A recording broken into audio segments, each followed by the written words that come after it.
Hey everyone, it's Movie Lover 120 here, and I'm here with episode 22 of my Halloween horror movie reviews, and this is actually going to be for two movies instead of one, combined into one review. And that, of course, is for none other than both The Shining and its sequel, recent sequel, Doctor Sleep. So now, first of all, The Shining started out as a novel by Stephen King. It is a very phenomenal novel, and so, of course, in 1980, it got a movie adaptation directed by the master himself behind movies like A Clockwork Orange and 2001: A Space Odyssey and Full Metal Jacket, and that was, of course, The Shining. That's what it's called. Basically, it was about this family known as the Torrance family headed to the isolated Overlook Hotel for the winter, where an evil spiritual presence influences the father Jack to go on a murder spree, while his psychic son Danny sees horrific forebodings from the past and future. Basically, when it first came out, it was mixed. Particularly, it was well known that Stephen King flat out hated the movie, feeling it was not faithful at all to the novel at all, and practically did not like what Stanley Kubrick did to it. And he was even nominated for 2 Razzies for Worst Actress for Shelley Duvall and Worst Director for Stanley Kubrick. However, critical reaction has very well improved over the years, and it is now viewed as one of the greatest horror movies of all time, and easily my all-time favorite horror movie. And why does this movie work so much? Well, Jack Nicholson gives probably the best performance of his career. Well done acting, especially from Shelley Duvall as well, as Wendy Torrance. And good to passable casting choices, interesting characters like Danny Torrance and Dick Hallorann with their psychic powers, known as The Shining. Some impressive cinematography for the beginning of the 80s, and this movie came out in 1980 when other films like Empire Strikes Back, another one of my favorite movies, also came out. Some amazing character development, especially with Jack Torrance, who starts off as this, decent father, but slowly starts to become possessed, and gets much scarier and scarier throughout the film. Some many unforgettable scenes, like with Danny and carrying the ghosts of the identical twin girls down a long corridor, and Jack getting attacked by a rotting, naked elderly woman in a bathtub. Like, how they film, and some very great filming shots, like how they film Danny Torrance riding his little bike down the hallways, is so well filmed, and filmed definitely one of the best shots in any horror movie. And let's not forget one of the greatest scenes in horror history, where Jack is chopping down the doors with his axe. He gets to the back of the door, he starts chopping it, he peeps his face through the door hole, and he's like, "Here's Johnny." And let's not forget, of course, Red Rum. There's so many unforgettable scenes, very excellent jump scares, there's not, "Boo, gotcha!" They're just well built up, at times, and they just come out of nowhere, and it's very effective for a horror movie. And a couple of creative adjustments from Stephen King's novel that benefit the film. Stephen King himself didn't really like that, but some amazing designs, effects, and appearances for the spirits in the Overlook Hotel. Now, yeah, the bad qualities were, while Shelley Duvall's performance is great, she's not really a good casting choice. She didn't really resemble Wendy Torrance from the book. And let's not forget, the abusive treatment she got when she was making this film. I mean, Stanley Kubrick was just so awful to her when filming it. I can see why Kubrick got a little backlash for directing The Shining, because he was such, pardon my language, such a dick to her when filming it. She even lost her stress got so bad that she lost so much hair during production, which she would give some of it to Kubrick, or Torment even shows on screen too. Of course, you all know Stephen King disliked it, and it was because it wasn't loyal to his book. And of course, I already mentioned the Razzie stuff, and, but all in all, guys, I definitely would check this one out. It is easily, if you haven't, go watch it. Get off this video and go watch it right now, because it is easily the best horror movie of all time. To me, anyways, it's my all-time favorite horror movie. It never gets old. I might even watch it tonight, maybe, because it's such an awesome classic. It can never be topped, especially that pitiful miniseries it got that Stephen King thought was better. But But all in all, just give it a watch. Eventually, in 2013, Stephen King wrote a sequel novel to The Shining called Doctor Sleep. And people were at first a little mixed about it because it's a novel you shouldn't really give a sequel, but people like the novel. So eventually, near the end of the 2010s decade, around I think 2017 or 2018, they announced that Doctor Sleep was getting a film adaptation and be more of a closer sequel to the Stanley Kubrick adaptation. And when I first heard of it, I was really not excited. I mean, because The Shining is a movie that I felt should never have been be touched with a sequel, really, and even novels shouldn't have been touched with a sequel. Like The Shining was kind of a perfect standalone movie, so and I felt it was just. Plus, keep in mind, it was going to be directed by the guy who directed Oculus. And just so you know, guys, I hate Oculus. I think it's very overrated.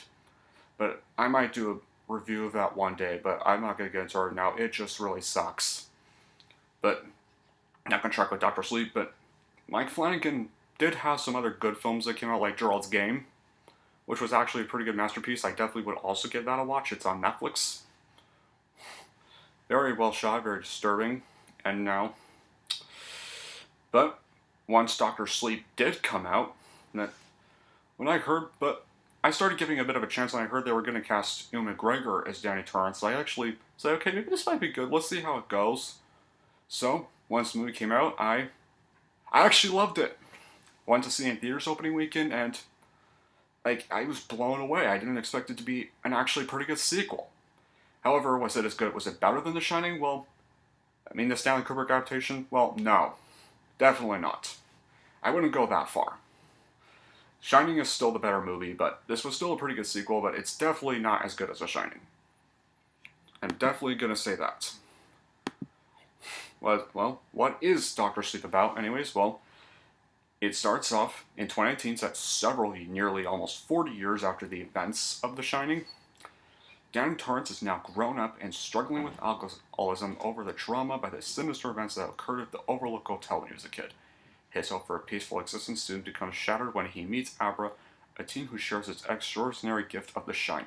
Together, they form an unlikely alliance to battle this cult, who feed off the shine of innocence, like actually innocence, to become immortal. Now, guys, if you haven't seen Doctor Sleep, guys, I'm gonna spoil a bit of it, but so if you haven't seen it, I would stop watching this review and go watch it first because I'm gonna be spoiling quite a bit of this movie. Well, why I think it's a good sequel because well, it does stay faithful to the book it's based on. Ewan McGregor was very phenomenal as Dan Torrance. Even though I like him more as Obi-Wan Kenobi and Black Mask, but he's always phenomenal in just about every movie he's in. Amazing soundtrack by the Newton Brothers, very likable characters like Dan Torrance and Abra.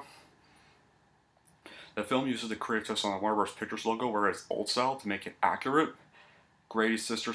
The two twin sisters make cameos in this film, and it's very perfect. Like, even though the ghosts aren't really played by the same actors, the new actors they get, they actually make them look like the ghosts in the first film, and I'm glad they did that. And to remind people, it still has resemblance to the first Shining movie, and yeah, there are some changes, but of course, then it wouldn't really be a sequel to the Stanley Kubrick movie, now would it, if they didn't do those changes? Great direction by Mike Flanagan, who started off bad with Oculus, but has slowly started to improve directing skills, and it actually seems like he could be a good horror director. The more stuff he gets, like I'm now more interested to see what he does. I mean, sure, maybe his directional debut was not good, but not all directional debuts are going to be good, guys. Like sometimes when they get a bad directional debut, they slowly start to improve when the director's in. Rebecca Ferguson's performance as Rose the Hat is very menacing and terrifying. Like actually, for a maybe years late sequel, there's a lot of terrifying moments in this, specifically where they kill the baseball kid. Well, sorry if I spoil it, guys, but if you hate seeing children being murdered, you really need to be prepared if you're gonna watch this. Like, there are a lot of children. The cult murders a lot of children in this movie, and there's actually one scene where they abduct this baseball kid. They tie him to the ground. He's like crying for his life, and Rosa takes this knife and she stabs him in the stomach.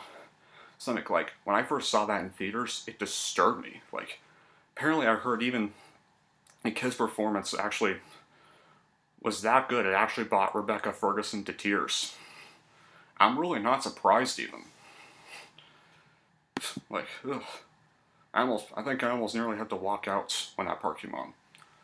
Now, the bad qualities, yeah. The runtime could be a little too long, like, because of the runtime, it didn't really, and the fact it was released in November caused it to kind of flop at the box office.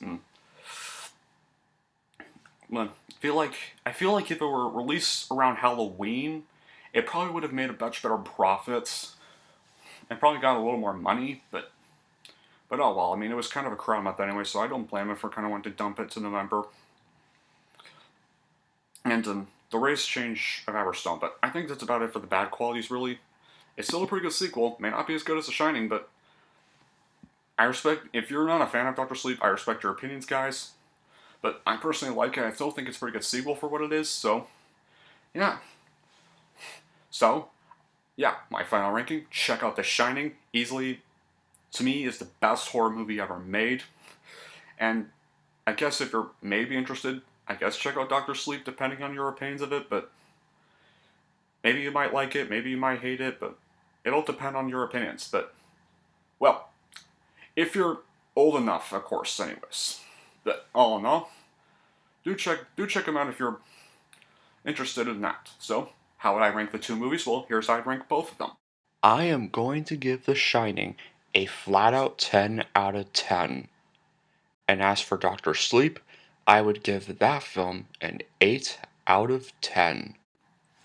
So guys, that'll be it for my review for both The Shining and Dr. Sleep. So, what is going to be my next horror movie review? Well, it's literally right behind me. It's going to be one of the final sequel reviews of the week. And as of course for the final last good Saw sequel, and that's Saw 3. The time when the torture porn was finally getting invented for the Saw series. So, I'll put it away later. I'll just wrap up this video. But anyway, that'll be it for this video, guys. Thank y'all for watching. And if you like this and want to see more, then don't forget to like and subscribe to Movie Lover 120. Oh, before I end this video, I just want to say, I have now reached 41 subscribers over this past weekend. I mean, so yeah, if you're wondering if I'm going to still review older movies, yes I will. Because, yeah, especially, I also want to thank Godzilla Gamer for helping me get to 41 subscribers, and so yeah, I definitely go support his channel. He's a gamer, guys, so yeah, give him some support. So yeah, that'll be it for the video, guys, and thank y'all for watching, and I will see you all